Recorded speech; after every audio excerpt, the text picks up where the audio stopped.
ஒரு கொலை பண்ணிருக்கீங்களே. சரி சார், நான் செஞ்சது கொலை இல்ல, ஒரு குற்றவாளியை கண்டுபிடிக்க போன இடத்துல நடந்த அசம்பாவிதம். உங்க வாதத்தை நான் ஏத்துக்கிறேன், ஆனா கோர்ட் ஏத்துக்குமா?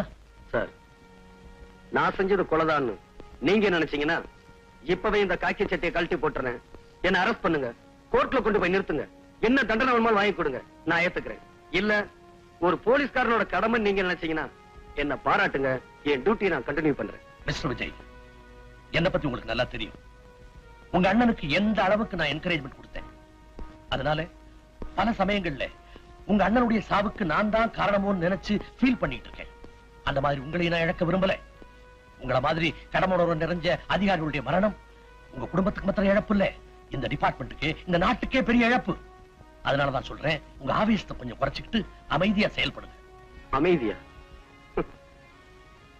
எங்க அண்ணியோட கண்ணீரை பாக்குற ஒவ்வொரு நிமிஷமும் எனக்குள்ள ஆவேசம் தான் வருது. அந்த ஆவேசத்தினால என் கண்ணே நெருப்பா மாறுது சார். ஒரு வரம்புக்கு மீறி செயல்பட்டா போலீஸ்காரனா இருந்தா கூட அது சட்டப்படி குற்றம் தான். எது சார் குற்றம்? ஒரு கொலைகாரனை, ஒரு கொள்ளைக்காரனை அழிக்கிறதா குற்றம்? சார், ஒரு போலீஸ்காரனுக்கு இந்த அதிகாரம் கூட இல்லைன்னா நான் இந்த வேலைக்கு வந்ததுக்கு அர்த்தம் இல்ல. எங்க அண்ணனோட சாவை இன்னும் என்னால மறக்க முடியல. அதுக்காக பழிக்கு பழி வாங்கணும் தான் இந்த வேலையே செலக்ட் பண்ணியா? அப்படியே நீங்க நினைச்சாலும் நான் பழி வாங்க போறது ஒரு மகாத்மாவையும் புத்தனையும் இல்ல சார். இந்த நாட்டையே சுடுகாடா மாத்திக்கிட்டு இருக்க சமுதாய விரோதிகளை, அவங்களுடைய அழிவு எனக்கு மட்டும் நிம்மதியை கொடுக்க போறதில்ல சார், இந்த நாட்டு மக்களுக்கு அமைதியை கொடுக்க போகுது.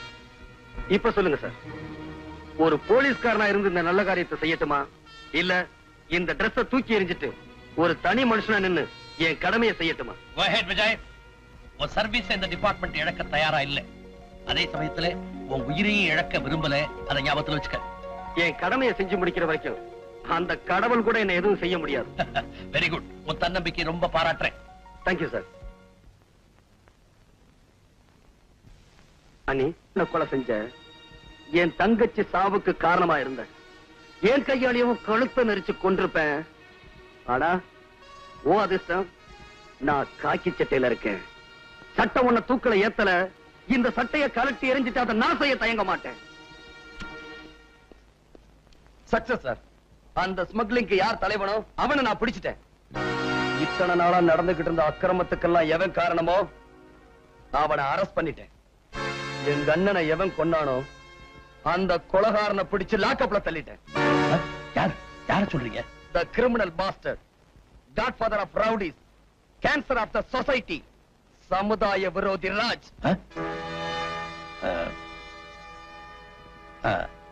அவனை எப்படி பிடிச்சீங்க? என்னையும் கொலை செய்ய அவன் திட்டம் போட்டிருந்தான். அந்த திட்டத்தோட எதிரொலிதான் உங்களுக்கு கிடைச்ச இன்ஃபர்மேஷன். அது உங்களுக்கு புரியல, நான் புரிஞ்சுக்கிட்டேன். அவன் என்கிட்ட மாட்டிக்கிட்டான்.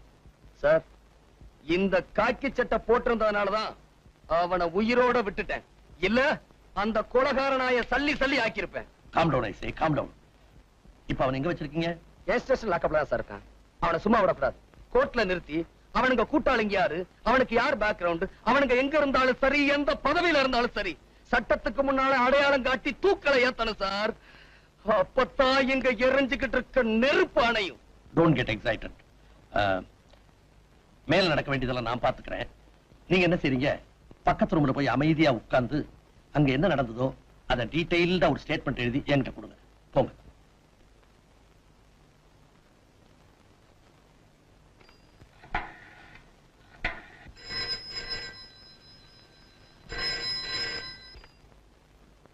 எஸ். ஹலோ, அங்க இன்ஸ்பெக்டர் விஜய் இருக்காருங்களா? பக்கத்து ரூம்ல இருக்காரு, கனெக்ட் பண்றேன். ஹலோ, விஜய் பேசுறேன். விஜய், விஜய் நான் அண்ணி பேசுறேன்ப்பா. என்ன நீ?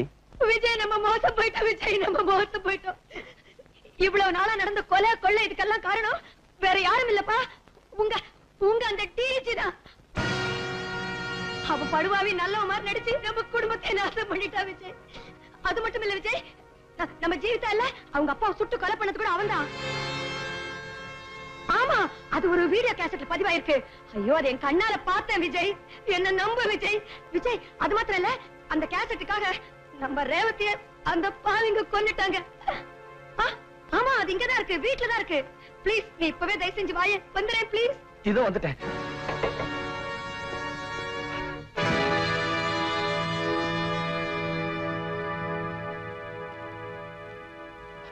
என்னப்பா நான் யாரு என்னன்னு உங்க அண்ணி டீடைல்டா சொல்லிட்டாங்களா? உங்க அண்ணி சொன்னதை உன்னால நம்ப முடியல இல்ல? அவங்க சொன்னதெல்லாம் 100% உண்மை. Criminal bastard, godfather of the rowdies, cancer of the society அப்படின்னு அடிக்கடி நீ வர்ணனை பண்ணுவியே, அது வேற யாரும் இல்ல, சாட்சாத் நானே தான். நம்ம டிபார்ட்மெண்ட்ல உன்ன மாதிரி பிழைக்க தெரியாதவங்க நிறைய பேர், என்ன மாதிரி பிழைக்க தெரிஞ்சவங்க கொஞ்சம் பேர் தான். என்ன வேலையே பயிரமே இது நியாயமானு கேட்க போறியா? இல்ல சட்டத்தையும் ஒழுங்கையும் பாதுகாக்க வேண்டிய இந்த இடத்துலயே அதை குழி தோண்டி புதைச்சு சமாதி கட்டுறீங்களேன்னு வேதனைப்பட போறியா? தம்பி, சட்டம்ங்கிறது ஒரு இருட்டறை, அதுல போய் வெளிச்சத்தை தேடிக்கிட்டு இருக்கியே. சட்டம் ஒரு இருட்டறை தான், அதுல சாட்சியை தேடி அலைஞ்சுகிட்டு இருக்கிறதுக்கு நான் ஒண்ணும் கோழை இல்ல. நீதியின் மறுபக்கமா இருந்து எனக்கு நானே நீதிபதியா வெற்றி எனக்குத்தான் மிஸ்டர் ராமதுரை.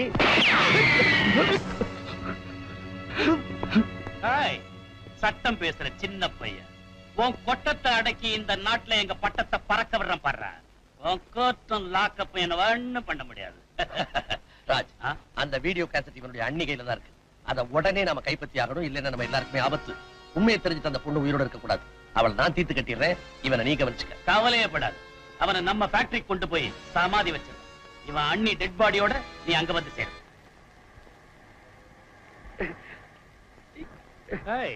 சின்ன பையன், உன்ன மாதிரி திமிர் பிடிச்ச அதிகாரிகளை சாகடிக்கிறதுக்கு நான் முன்ன மாதிரி ஆட்கள் வச்சுக்கிறது இல்ல, புதுசா மிஷின்களை வச்சுக்கிட்டு. அந்த சுவிட்ச போட்டா அந்த கல்லு அறுபடுற மாதிரி கொஞ்ச நேரத்துல நீ அறுபட போற. இது வரைக்கும் உருளைக்கிழங்கு சிப்ஸ் தான் பார்த்திருக்கிறேன், இப்போ உன்னை சிப்ஸா போட போறேன். போடவா?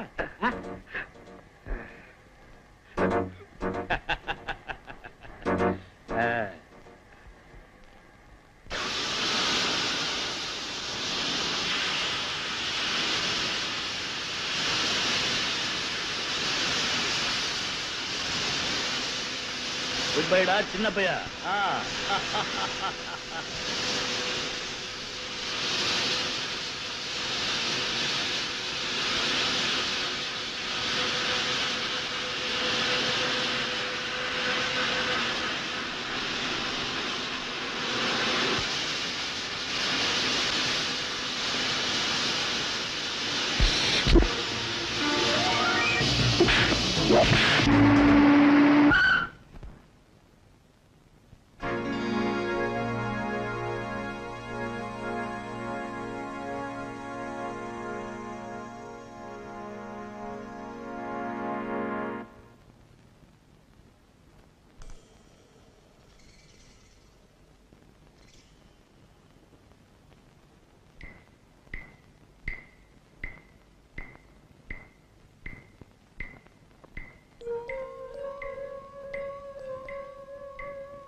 சௌக்கியமா?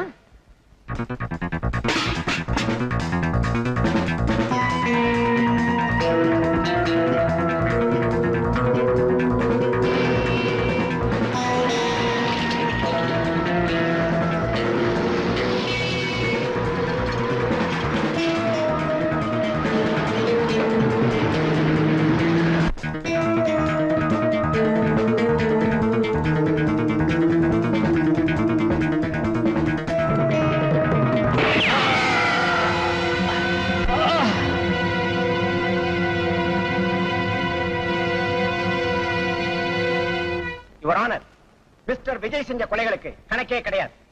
காக்கி சட்டையை போட்டுக்கிட்டு காட்டுல மிருகங்களை வேட்டையாடுற மாதிரி நாட்டுல தனக்கு வேண்டாதவங்களை எல்லாம் சுட்டுக் கொன்றதுதான் இவருக்கு தொழில் நினைக்கிறேன். பட்ட பகல்ல கோர்ட்டுக்குள்ளேயே ஒரு கொலையை செஞ்சிருக்காருன்னா இவருடைய அராஜகத்துக்கு வேற சாட்சியே தேவையில்லை. ஆகவே இந்த கொலைகாரனுக்கு அதிகபட்ச தண்டனை வழங்க வேண்டும் என்று கேட்டுக்கொள்கிறேன். இந்த குற்றச்சாட்டுகளுக்கு நீங்க ஏதாவது பதில் சொல்ல விரும்புறீங்களா? இல்ல சார், நான் சட்டத்தை மதிச்சு வாழ்ந்துகிட்டு இருந்தவன், அந்த சட்டம் செத்துறக்கூடாதுன்னு போராடிக்கிட்டு இருந்தவன், சட்டப்படி என் கடமையை செஞ்சுக்கிட்டு இருந்தவன். அதனால அந்த சட்டம் என்ன தண்டனை கொடுத்தாலும் அதை ஏத்துக்க நான் தயாரா இருக்கேன். உங்களுக்காக வாதாட வக்கீல் யாராவது இருக்காங்களா?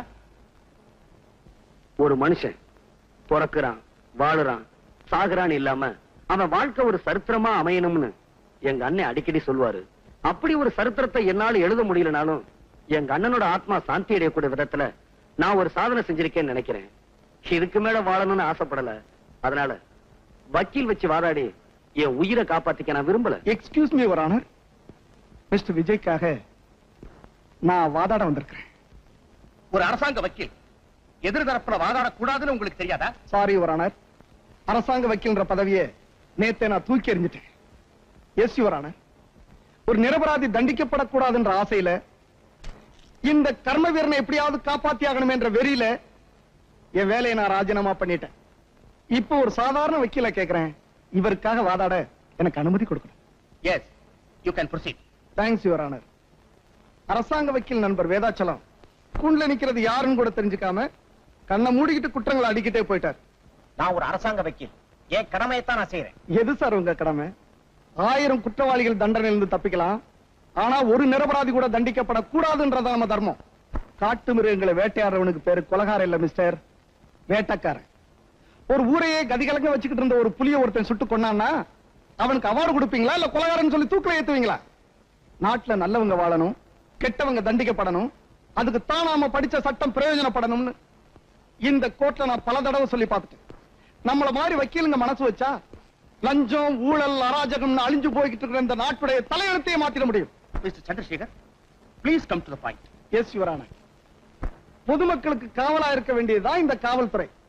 இந்த டிபார்ட்மெண்ட்டுடைய deputy inspector general mister Ramadurai யாரு?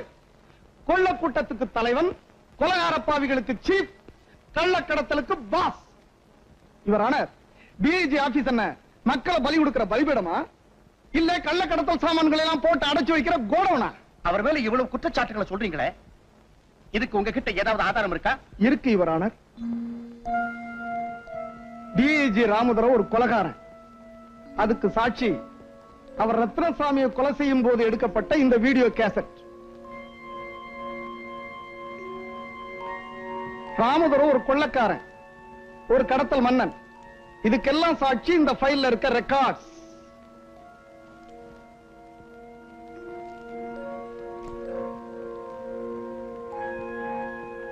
அதுக்காக ராமதுரையை அவர் கொலை செஞ்சது நியாயம்னு சொல்றீங்களா? நோ யுவர் ஆனர், இது கொலையே இல்ல நான் சொல்றேன். ஒரு தனி மனுஷன் கையில கத்தியோட ஒருத்தனை வரைச்சிட்டு போய் வெட்டி கொண்டா அது கொலைன்னு சொல்லலாம். ஒரு பயங்கரமான குற்றவாளிய ஒரு போலீஸ் அதிகாரி பிடிக்கணுமேன்னு துரத்துறான், அவன் தப்பி ஓடுறான். தப்பி ஓடின புலி கடைசியில பதுங்கின இடம் கோர்ட். சும்மாவா பதுங்குச்சு? நோ, அங்கிருந்து துப்பாக்கி எடுத்து போலீஸ்காரன் நெஞ்சுக்க குறி வச்சிருச்சு. என் கட்சிக்காரர் என்ன பண்ணுவாரு? தன்னை காப்பாத்திக்க வேணாமா? எங்க தன்னை சுட்டுடுவானோன்ற பயத்துல அவனை இவர் ஷூட் பண்ணிட்டாரு. அது படாத இடத்துல பட்டு போச்சு, அவர் இறந்து போயிட்டார். இது எப்படி கொலை ஆகும் நான் கேட்கிறேன். யுவர் ஆனர், என் கட்சிக்காரோட இன்டென்ஷன் அவனை கொலை பண்ணணும்ன்றது கிடையாது, அந்த கொலைகார பாவிட்ட இருந்து தன்னை காப்பாத்திக்கணுமேன்றதான். இதை என்னால நம்ப முடியல. காக்கி சட்டையை போட்டுக்கிட்டு தன்னை ஒரு போலீஸ்காரன் சொல்லிக்கிட்டு தன் குடும்பத்தை கெடுத்தவனை இவர் திட்டம் போட்டு தான் பழி வாங்கியிருக்காரு நான் சொல்றேன். அப்படி நான் பழி வாங்கணும்னு நினைச்சிருந்தா ராமதுரை எங்க அண்ணிய கொலை செய்ய என் வீட்டுக்கு வந்தாரு, அப்பவே நான் அவரை சுட்டு கொன்னு இருக்கலாம். அது மட்டுமல்ல, எங்க அண்ணனை கொலை செஞ்ச ராஜுவ என் கண்ணு முன்னாடியே என் தங்கச்சி கழுத்தை நெரிச்சு கொன்னாங்களே, அதுக்கு காரணமா இருந்த ராஜுவ என் கையாலேயே கொன்னு என் பழிய தீர்த்திருக்கணும். செய்யல.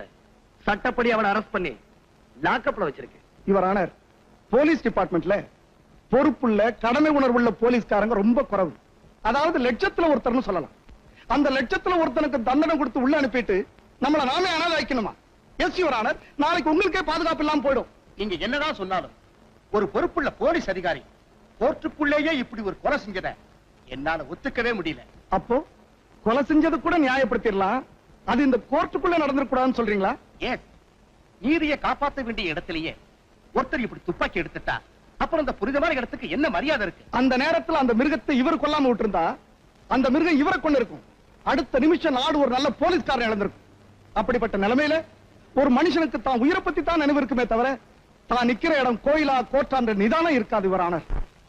ஆகவே யுவர் ஆனர், தன்னுடைய உயிரை காப்பாத்திக்கிறதுக்காகத்தான் இந்த சம்பவம் நடந்திருக்கின்றத தயவு செஞ்சு எண்ணி பார்த்து என் கட்சிக்காரர் இன்ஸ்பெக்டர் விஜய்க்கு மட்டுமல்ல, இவரை போல கடமையே பெருசா நினைச்சு வாழ்ந்துகிட்டு இருக்கிற மத்த போலீஸ் அதிகாரிகளுக்கும் ஊக்கம் தரும் வகையில தங்களுடைய தீர்ப்பு இருக்கணும்னு தாழ்மையா கேட்டுக்கிறேன். இந்த வழக்கை பொறுத்தவரை சந்தர்ப்ப சூழல்களை வைத்து பார்க்கும்போது குற்றஞ்சாட்டப்பட்ட இன்ஸ்பெக்டர் விஜய் தன் கடமைக்காகவும் அதே நேரத்தில் தற்காப்புக்காகவும் தான் இதை செய்தார் என்பதும் நியாயமானதாக ஏற்றுக்கொள்ளப்பட்டதால் மிஸ்டர் விஜய் அவர்களை குற்றவாளி அல்ல என்று தீர்மானித்து விடுதலை செய்கிறேன்.